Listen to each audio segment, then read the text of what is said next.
우리 마음을 활짝 열고 입을 크게 열어서 주님을 찬양하겠습니다. 주님의 은혜를 구하겠습니다. 당신은 영광의 왕. 우리 찬양하며 주님 앞으로 나갑니다.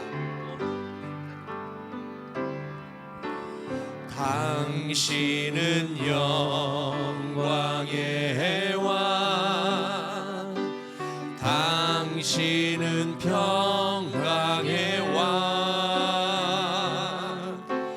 당신은 하늘과 땅의 주, 당신은 정의의 아들. 천사가 무릎 꿇고 예배하고 찬송하네. 영원한 생명 말씀. 당신은 예수 그리스도 주. 호산나 다윗의 자손께, 호산나 불러 왕 중의 왕. 높은 하늘의 영광을 예수 주 메시아네. 우리 한 번 더. 당신은 영광의 왕, 당신은 평강의 왕, 당신은 하늘과 땅의 주, 당신은 정의의 아들. 천사가 무릎 꿇고 예배하고 찬송하네. 영원한 생명 말씀. 당신은 예수 그리스도 주. 호산나 호산나 다윗의 자손께, 호산나 불러 왕 중의 왕. 높은 하늘의 영광을 예수 주 메시아. 호산나 다윗의 자손께, 호산나 다윗의 자손께, 호산나 불러 왕 중의 왕.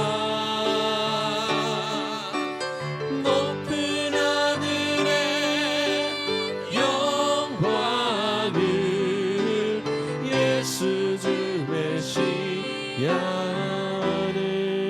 예수 주 메시아네. 예수 주 메시아네.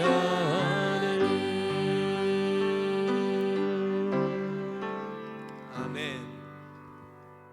우리 사도신경으로 우리의 신앙 고백을 하나님께 고백하며 올려드리겠습니다. 함께 고백합니다. 전능하사 천지를 만드신 하나님 아버지를 내가 믿사오며 그 외아들 우리 주 예수 그리스도를 믿사오니 이는 성령으로 잉태하사 동정녀 마리아에게 나시고 본디오 빌라도에게 고난을 받으사 십자가에 못 박혀 죽으시고 장사한 지 사흘 만에 죽은 자 가운데서 다시 살아나시며 하늘에 오르사 전능하신 하나님 우편에 앉아 계시다가 저리로서 산자와 죽은 자를 심판하러 오시리라.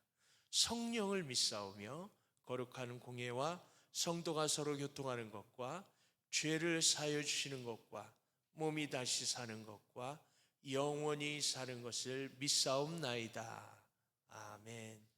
찬송가 25장 함께 찬양합니다.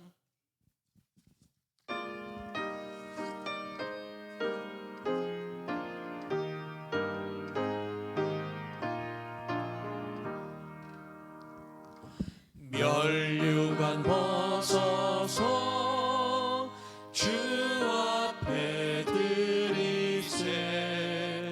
저 천사 기쁜 노래가 온 땅에 퍼지네. 내 연하 깨어서 주 찬송하여라. 온 백성 죄를 속하신 만왕의 왕일세. 멸류관 벗어서 주 앞에 드리세. 그 손에 몸의 상처가 영광 중 빛나네. 하늘의 천사도 그 영광 보고서 고난의 신비 알고자 늘 모하도다. 멸류관 벗어서 주 앞에 드리세. 온 세상 전쟁 그치고 참 평화 오겠네.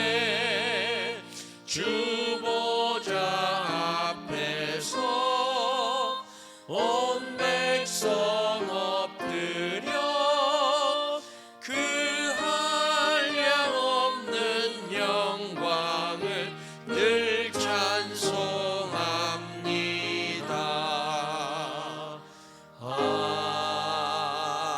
아멘.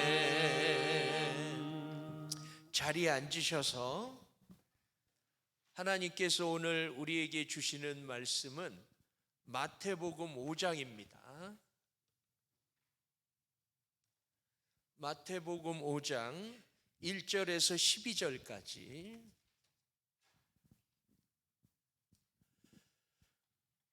저희 보통의 음성으로 1절부터 12절까지 쭉 함께 읽겠습니다. 시작.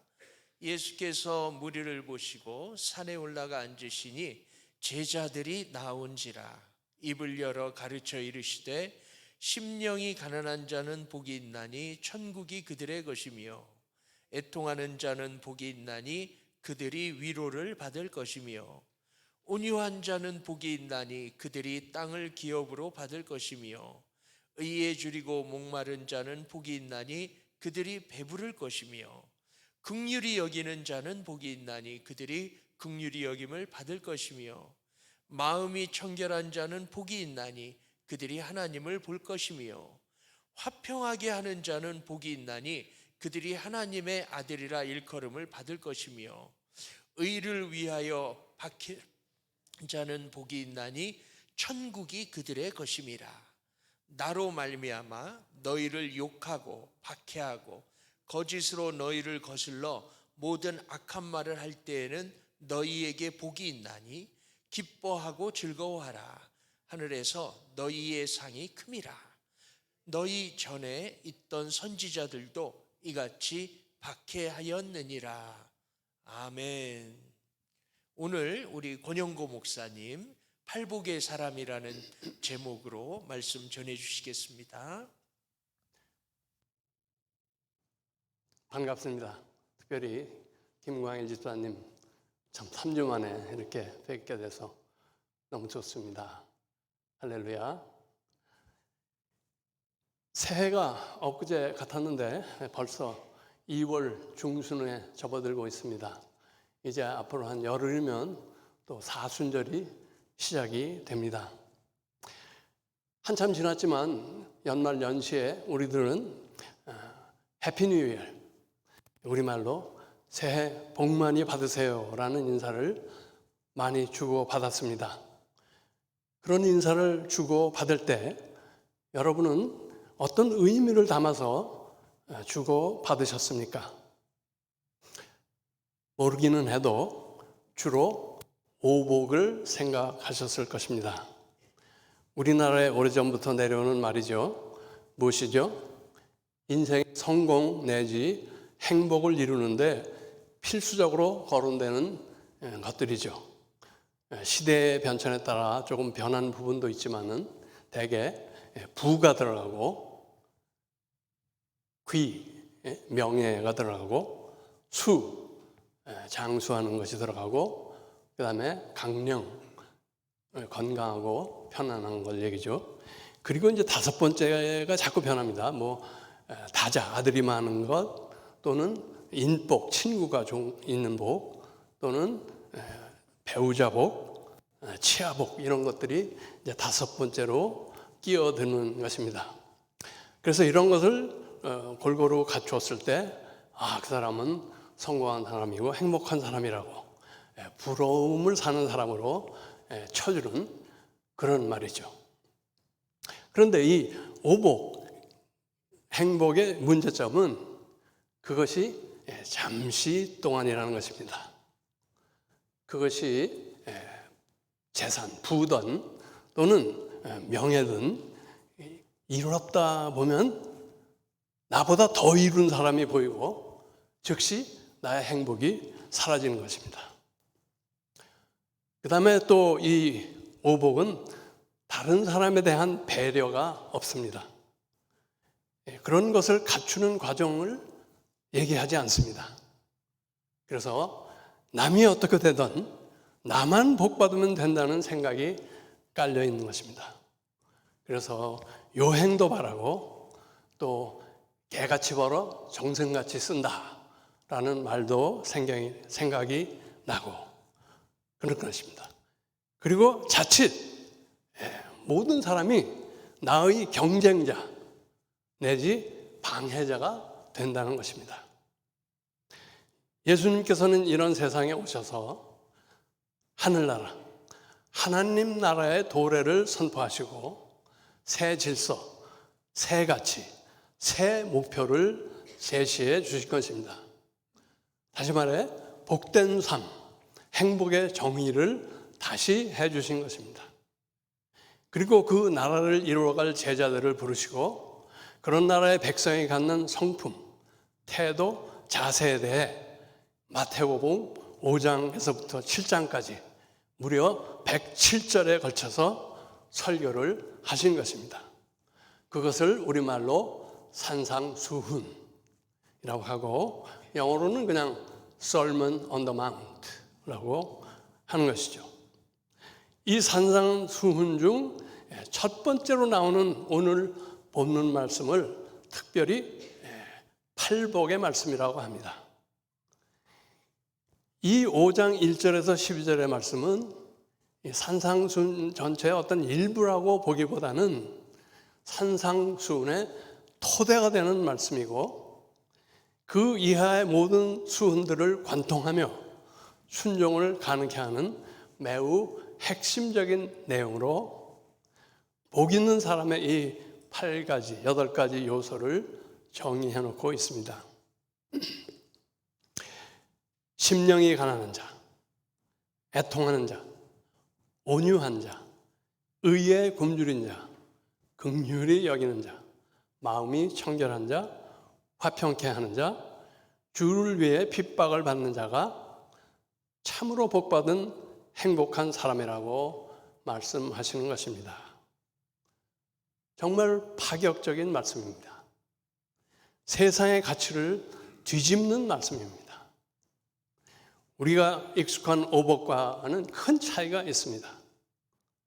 믿지 않는 사람들에게 너 예수 믿으면 이런 복을 받게 된다고 하면 10중에 8, 9명은 달아날 것입니다.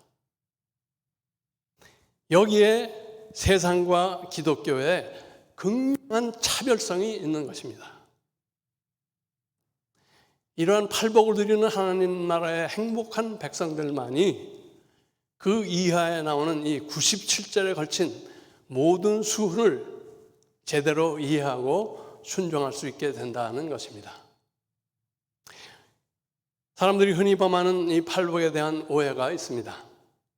첫째, 이것은 성직자나 수도사에게나 적용되는 말이지 세상을 사는 일반 신도에게는 해당되지 않는다.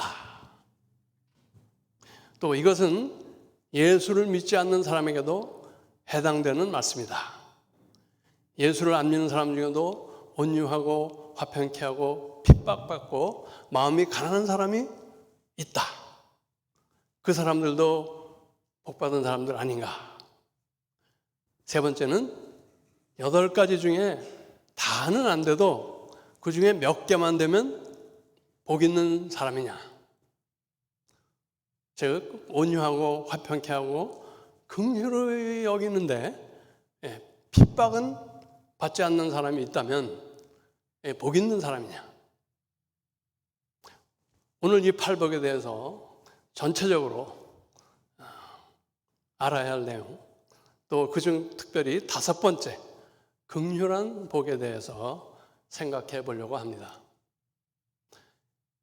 팔복은 영어로는 beatitude라고 합니다. be, 존재, attitude, 자세, 태도 이런 거죠.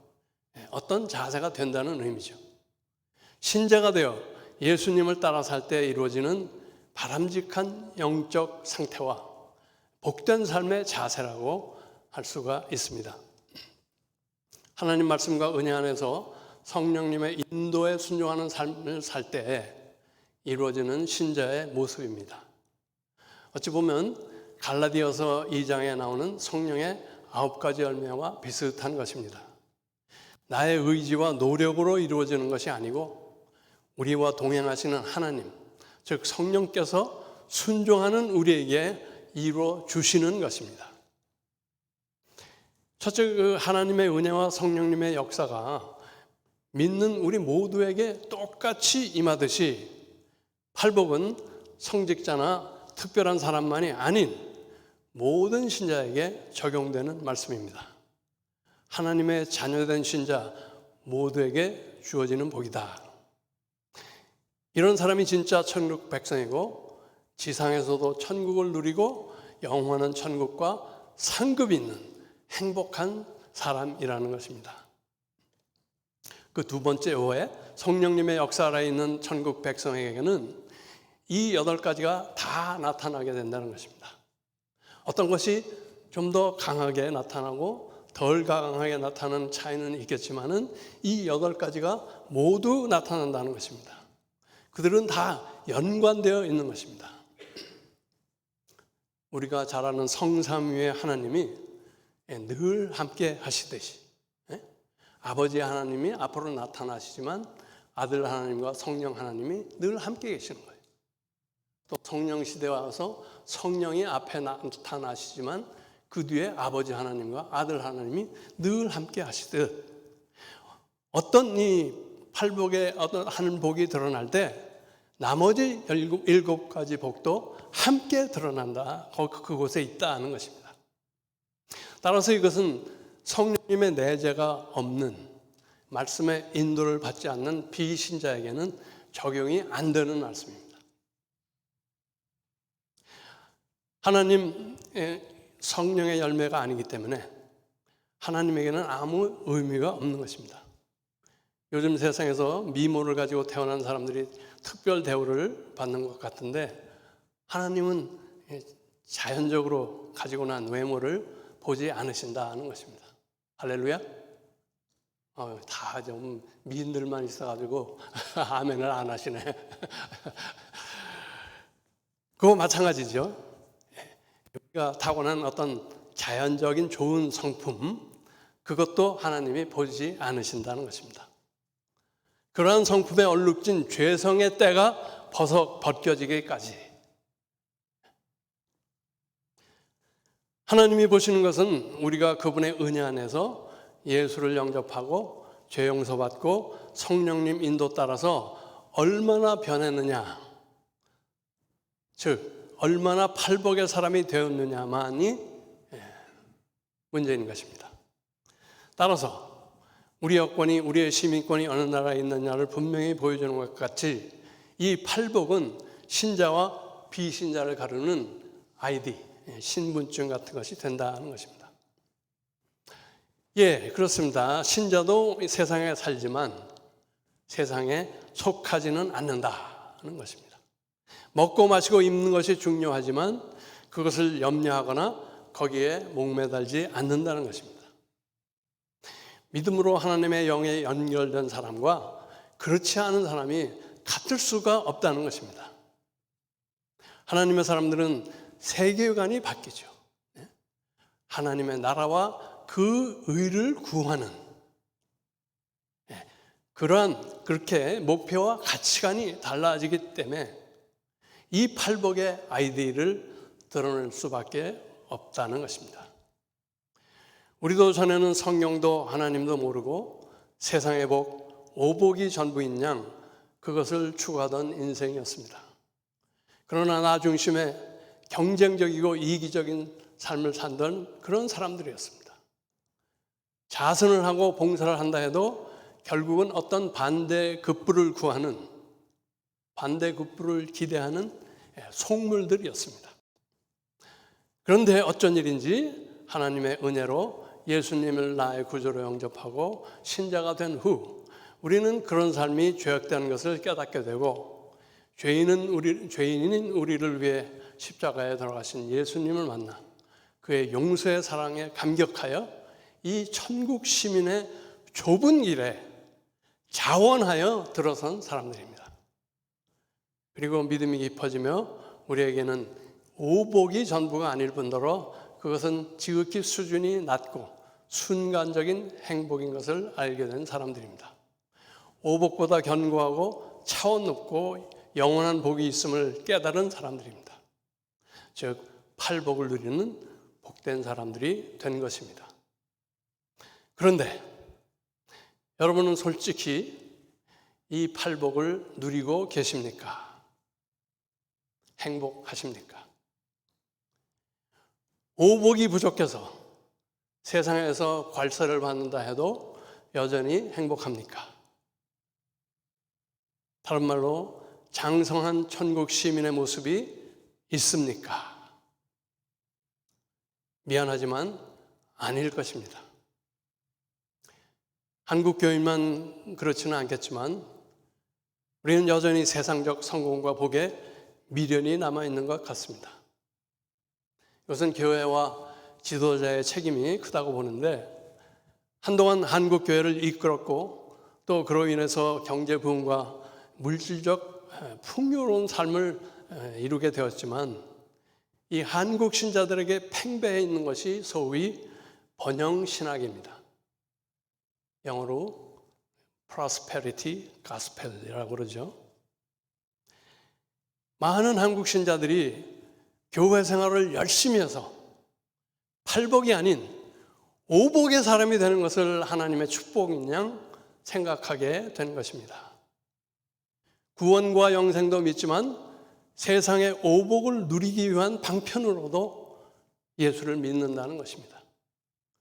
그래서 오복이 안 이루어지면 자기 신앙에 문제가 있는 양 부끄러워하고 감추려고 하는 것입니다. 그러다 보니 요즘 풍요로운 세상을 사는 소위 MZ세대들에게는 교회를 갈 이유가 별로 없는 것입니다. 어떤 통계에 의하면 MZ세대 20대 30대 3% 내지 4%가 교회를 다닌다고 합니다. 한국교회의 미래가 심히 염려되는 위기라고 합니다. 이것은 팔복의 관점에서 우리가 마음의 청결함을 잃은 것입니다. 마음이 청결한 자라고 하는데 영어는 pure, clean보다도 pure라고 되어 있습니다.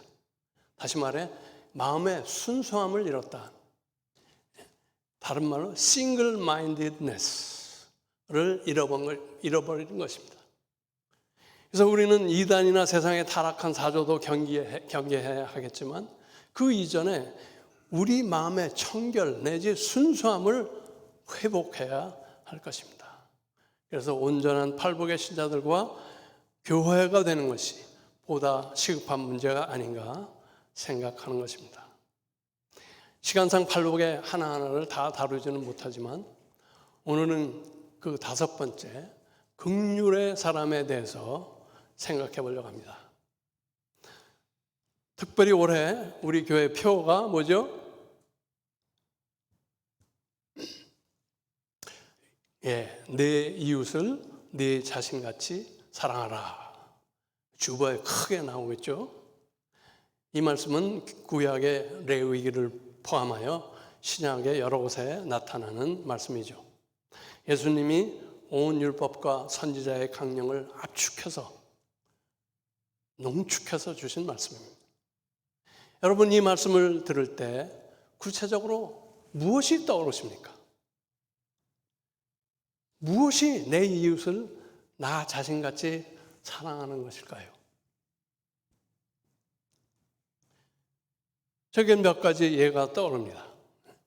조카 롯에게 좋은 땅을 양보하고 그렇지만 그 후 적군에 잡혀간 롯의 일족을 목숨을 걸고 구해내는 아브라함. 아버지의 뜻을 어기며 친구 다윗을 구해주는 요나단.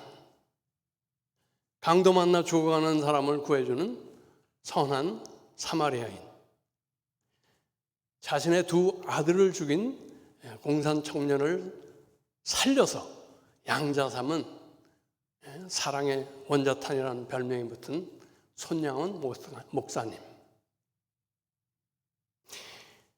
또 고린도전서 13장에서 이 사랑에 대해서 아주 아름다운 표현을 우리에게 주고 있는데, 조금 이렇게 분석해 보면 사랑에는 하지 않는 것과 하는 것이 있다. 2 가지로 표현하고 있습니다. 하지 않는 건 뭐죠? 시기하지 않고, 자랑하지 않고, 교만하지 않고, 무례하지 않고, 자기 유익을 굳지 않고, 성내지 않고, 악한 것을 생각지 않고, 불의를 기뻐하지 않는 것이라 되어 있고, 또 사랑은 하는 것인데 오래 참고 온유하고 진리와 함께 기뻐하고 모든 것을 참고 믿고 바라고 견디는 것이다. 사랑을 한마디로 정의하는 게 쉽지 않습니다. 이웃에게 관심을 갖는 것부터, 이웃을 위해 나의 귀한 것을 드리는 것, 아니 원수 되었던 모든 인간을 위해 자신을 속죄 제물로 드리신 예수님의 사랑까지 여러 단계의 사랑이 있는 것 같습니다.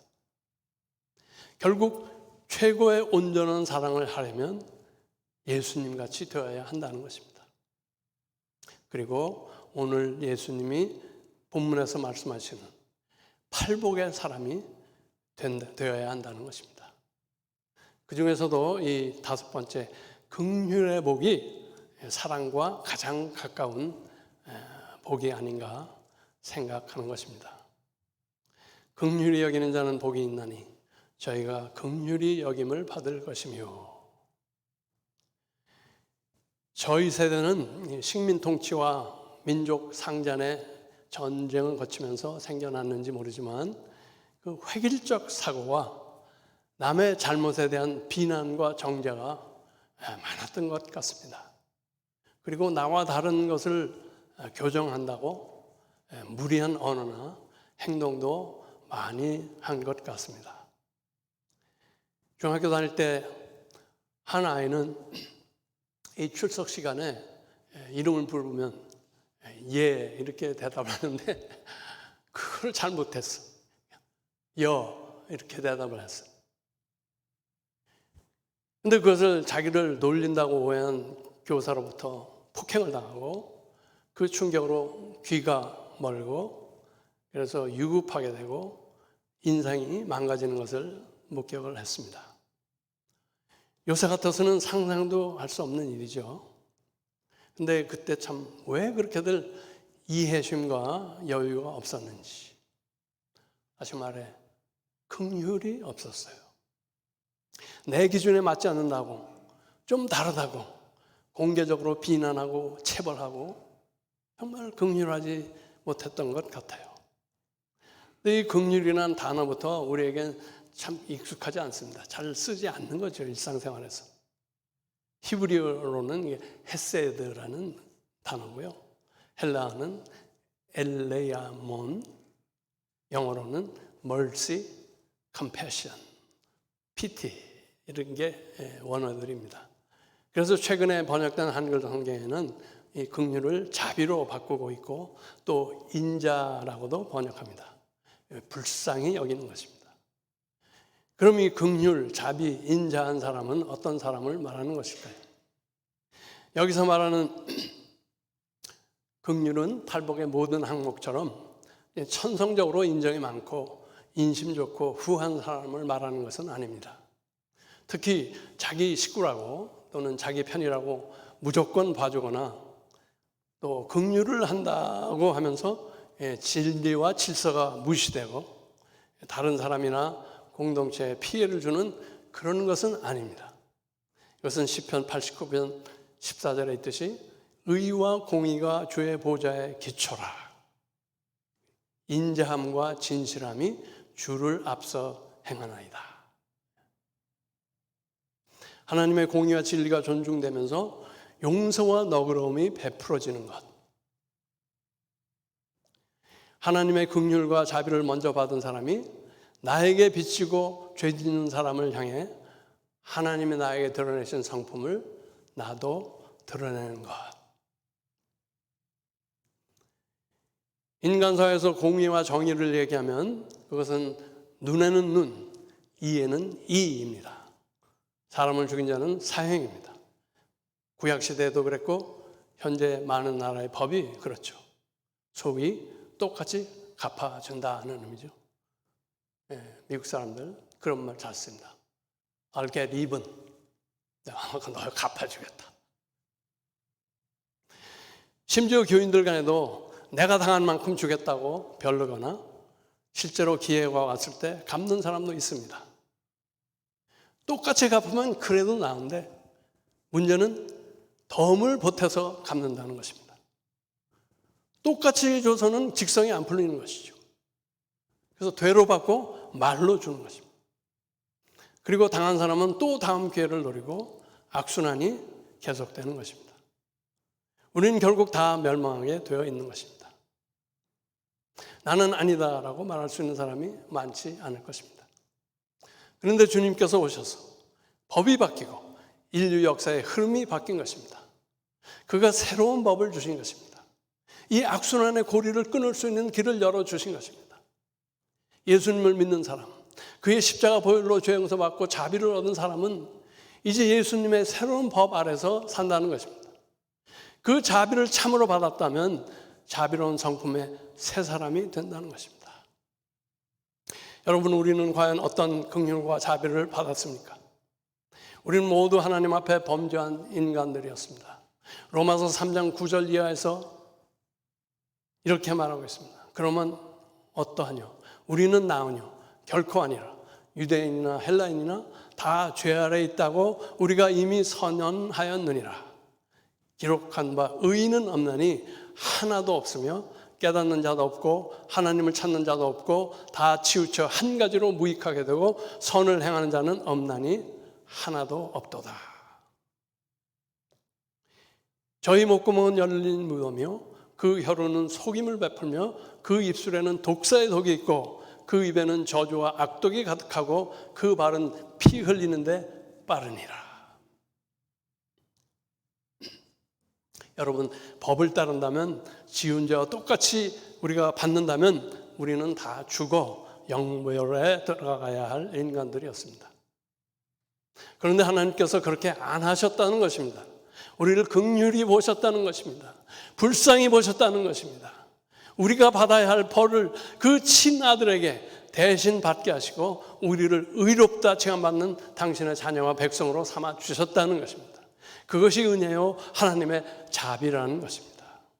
자비에는 이렇게 불쌍히 보는 것과 그것을 덜어주기 위한 구체적인 행동이 따르되 하나님의 공의가 유지되어야 하는 것입니다.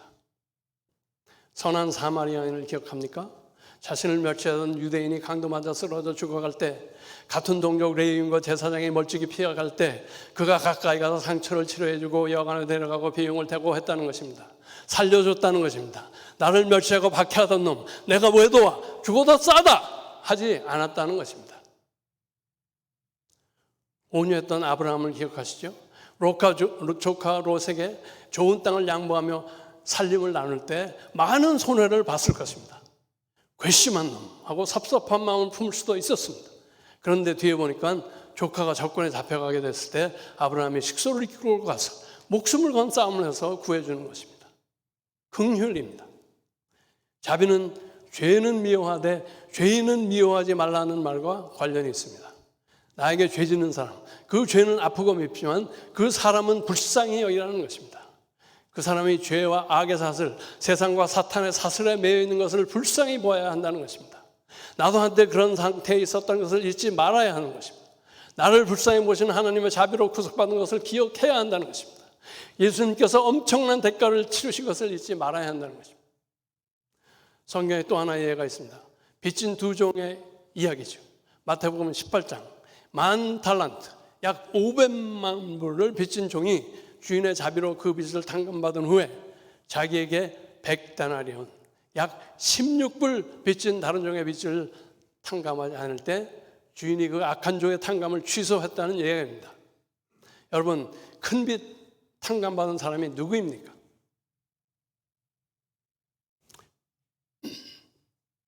바로 나입니다. 내게 작은 빚진 사람은 누구입니까? 내 눈에 가시 같은 그 사람, 내가 용서 못하고 되갚으려는 그 인간입니다. 여러분, 우리는 팔복의 5번째 복, 긍휼히 여기는 사람, 자비한 사람입니까? 죄 용서받고 그리스도인이 되었다면 선택의 여지가 없습니다. 우리도 하나님의 자비를 드러내어야만 합니다. 한 주 전에 터키와 시리아에 큰 지진이 나서 오늘 아침 뉴스에 보니까 28,000명이 죽었다고 합니다. 엄청난 재난을 당하는 이들에게 우리가 구호헌금이라도 보내면 더 좋겠지만 최소한도 애통한 마음으로 하나님의 의와 자비가 그들에게도 미치도록 기도는 하고 계십니까?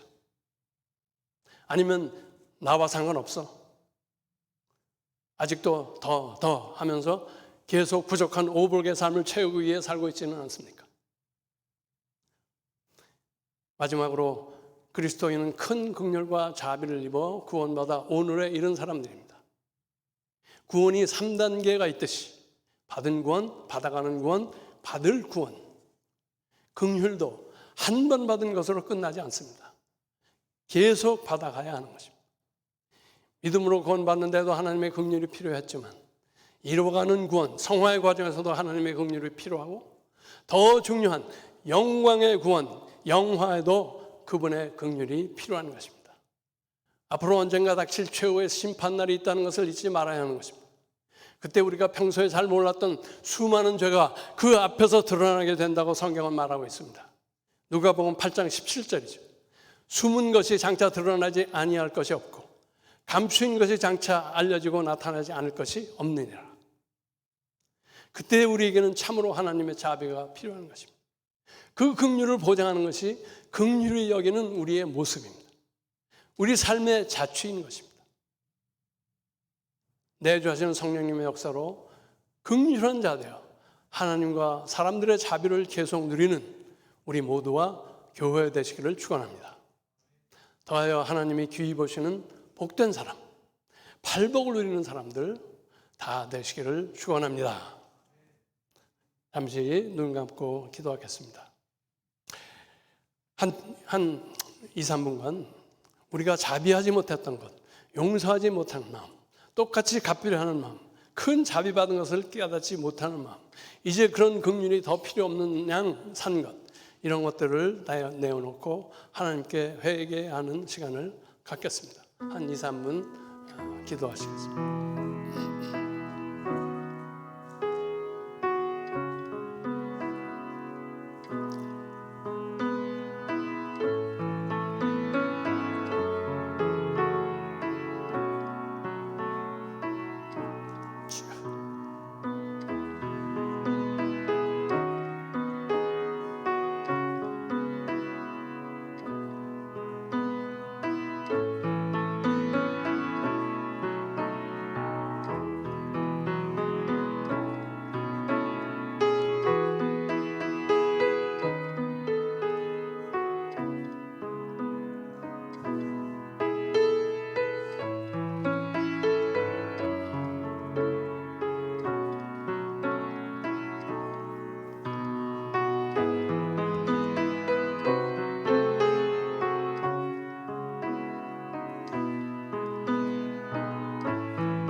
자비로우신 하나님, 죄 중에서 파멸로 달려가던 저희를 긍휼히 보시고 예수님의 십자가 보혈로 구원하여 주심을 감사합니다. 하오나 저희는 아직도 죄와 세상과 사탄의 사슬에 매인 양 옛사람의 습성에서 자유하지 못하고 자비하지 못함을 불쌍히 여겨 주시옵소서. 우리가 받은 자비를 늘 묵상하며 나에게 비치고 죄진 자들을 또한 불쌍히 여기는 심령을 주옵소서.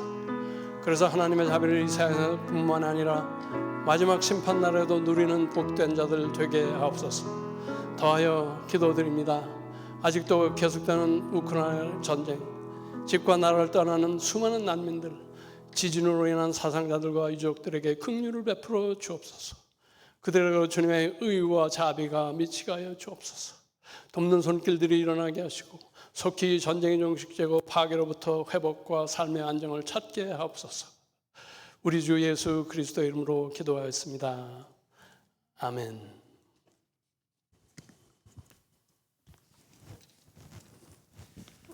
예, 고 목사님 귀한 말씀 오늘 감사합니다. 저희 찬송가 452장입니다. 452장 찬양 드리면서 드린 헌금을 봉헌에 올려드리겠습니다. 452장.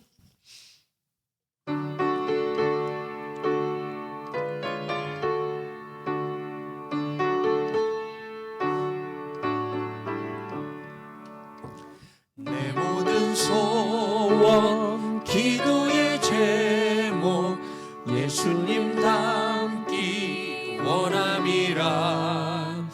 예수님 형상 나 입기 위해 세상의 보화 아끼지 않네. 예수님 닮기 내가 원하네. 날 구원하신 예수님을 내 마음속에 지금 고도사 주님의 형상 인치소서. 무한한 사랑 풍성한 긍휼 슬픈 자 위로 하시는 주. 길 잃은 죄인 부르는 예수 그 형상 담게 하옵소서. 예수님 닮기 내가 원하네. 날 구원하신 예수님을 내 마음속에 지금 고도사 주님의 형상 인치소서. 3절 겸손한 예수 거룩한 주님 원수의 멸시 참으시사 우리를 위해 고난을 받은 구주를 담게 하옵소서. 예수님 닮기 내가 원하네. 날 구원하신 예수님을 내 마음속에 지금 고도사 주님의 형상 인치소서. 아멘. 드린 헌금을 위해 기도하겠습니다. 주님을 믿고 주님의 보호하심과 인도하심을 확신하며 삶의 감사를 예물로 드렸습니다. 이 예물 주님이 원하는 곳에 아름다운 곳에 쓰여질 수 있도록 성령으로 인도하소서. 감사를 드립니다. 예수님 이름으로 기도드렸습니다. 아멘. 광고 시간입니다. 주보를 보시면요, 1번 오늘 말씀 전해주신 권영고 목사님께 감사합니다. 오늘은 교회에서 구역 모임이 없습니다. 지난 3주간 아프리카에서 건축 사역한 우리 김광일 집사께서 엊그제 금요일에 무사히 귀환했습니다. 우리를 대표해서 지난 3주간의 수고와 섬김에 감사드립니다. 잠깐 일어서셔서 저희 이렇게 인사 한번 하시면 박수로 격려하겠습니다. 예. 선교 보고는 이번에는 생략하도록 하겠습니다. 저희가 이 단톡방에 계속 이제 사진을 업데이트했고, 그리고 가셔서 페인트 사용만 도착하는 날부터 돌아오시기 직전까지 건축 사용만 하셨습니다. 보통 선교 가면 며칠은 빼서 그 지역 관광도 하고 좀 돌아보기도 하고 보통 그렇게 하는데, 매년 가시면서 그렇게 하지 않고 이렇게 그 건축 사용만 하고 이번에 오셨어요. 사진을 보시면 충분히 그 사역하신 부분 이해할 줄 믿습니다. 그리고 재정적인 부분은 재직회 때 보고를 하도록 하겠습니다. 4번 큐티 배움반, 매주 수요일 저녁 8시에 줌으로 모입니다. 주어진 성경 본문으로 함께 큐티 연습하니까요, 한 달에 한두 번만 참여하셔도 되고 그냥 시험 삼아 한번 들어오셔도 됩니다. 큐티 하는 법을 알려드리는 큐티 배움반 많이 참여 바랍니다. 성경 통독반 있습니다. 이건 큐티와 달리 성경을 하루에 3장, 5장 이렇게 쭉 함께 읽어 나가는 것입니다. 그러면 1년에 성경 전체 한 권을 읽게 되는 그러한 성경 통독반입니다. 교회에서 모일 때도 있고요. 줌으로 모이지 않고 그냥 카톡으로 읽고 이렇게 확인하는 그런 것도 선택할 수 있으니까요, 자유롭습니다. 성경 통독반 문의해 주시기 바랍니다. 현재 13명이 함께 하고 있습니다. 6번 김광진 목사 유튜브 큐티 나눔은 수요일 낮과 금요일 아침 일주일에 2번 방송됩니다. 12분짜리 2개가 나가니까요, 그걸 꼭 들어주시기 바랍니다. 12분이니까요 들으시고, 그리고 좋아요를 꼭 눌러주시기 바랍니다. 그리고 주변에 내가 좀 전도하기 원하는 분, 또 이렇게 좀 들었으면 원하는 분한테 포워드 해주시기 바랍니다. 매주 수요일 낮과 금요일 아침 일주일에 2번 방송됩니다. 7번 미랄 장애우 식사봉사, 오는 토요일입니다. 정오에 있습니다. 장애우들에게 식사로 봉사하는 시간입니다. 박지영 권사님에게 문의해 주시기 바랍니다. 금요 찬양 예배를 준비하고 있습니다. 저희가 아직 예배가 주일 낮 예배 하나밖에 없죠. 금요 찬양 예배를 빨리 시작하고자 합니다. 그래서 봄이나 여름에 시작했으면 좋겠어요. 그래서 봉사하실 분들, 특히 이제 악기 봉사, 셋업 봉사, 근데 격주나 한 달에 한 번 정도만 봉사하겠다, 그런 분도 아주 좋습니다. 그러니까 저에게 카톡으로 문의해 주시기 바랍니다. 예배 셋업, 키보드나 악기 반주, 찬양 등 봉사자 지원 받습니다. 9번 지난 금요일 저녁 교회에서 구역장 모임으로 모였었죠. 다음 구역장 주일 간단 모임, 주일에 간단하게 모여서 서로 나누는 한 30분 정도 모이는 모임은 이달 마지막 주일 친교 식사 후에 모이겠습니다. 구역장들은 기억해 주시기 바랍니다.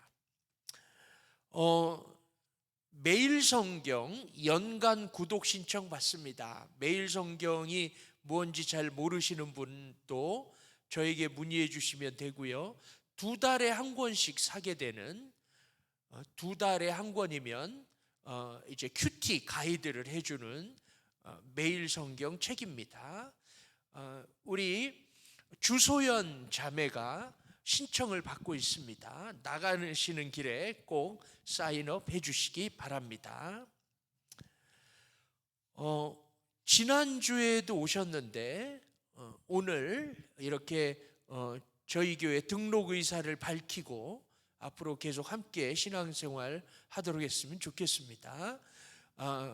우리 김성진, 이문주 부부 그냥 손만 들어주세요. 예, 환영합니다. 우리 그 딸들도 같이 왔어요 오늘? 딸은 안 왔어요?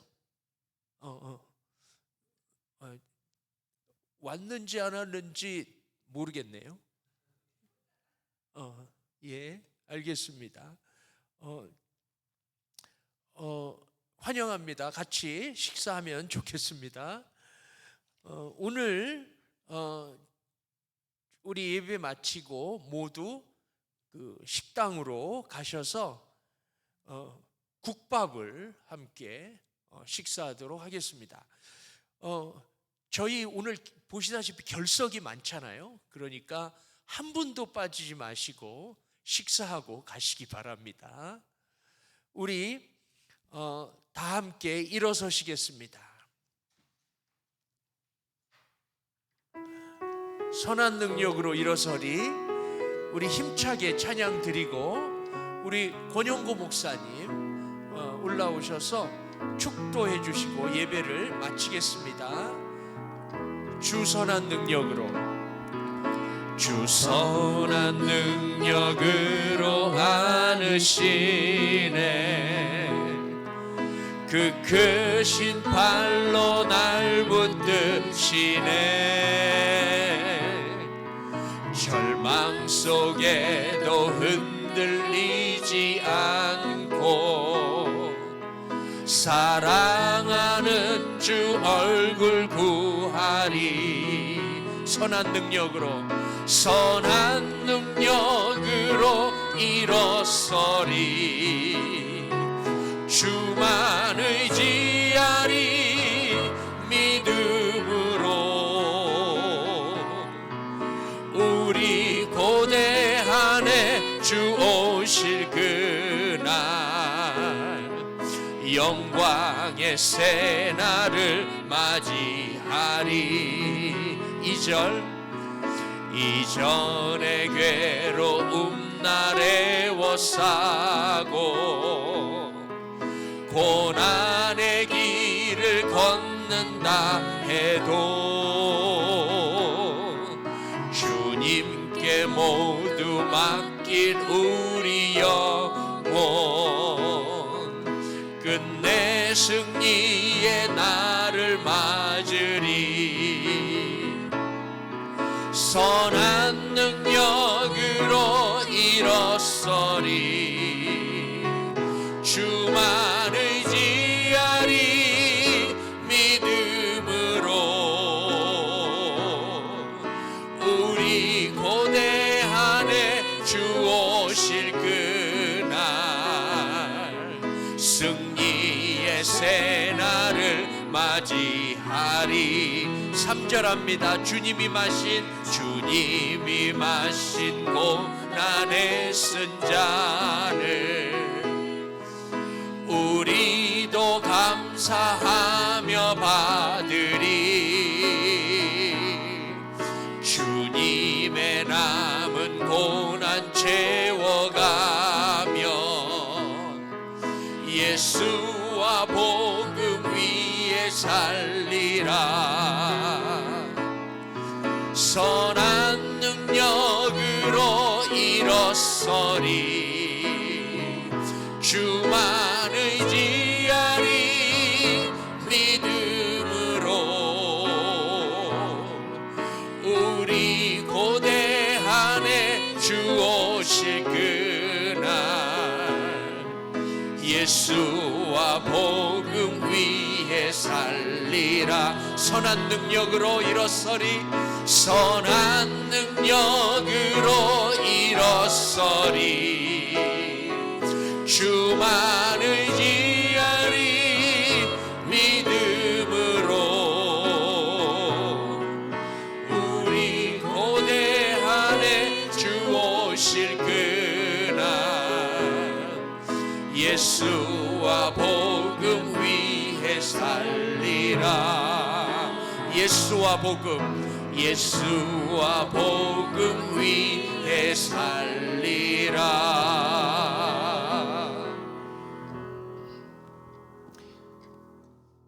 이제는 자신을 낮춰 죽기까지 순종하신 우리 주 예수 그리스도의 은혜와 외아들을 주시기까지 저희를 사랑하신 아버지 하나님의 무한하신 사랑과 우리 안에 내주하시며 위로하시고 격려하시며 성령 충만케 하시는 성령님의 역사가 오늘 하나님께 예배드리고 이 자리를 떠나가시는 주님 사랑하시는 모든 성도들, 그들의 가정과 하시는 모든 일들을 위해 이제로 영원까지 함께 계실지어다. 아멘.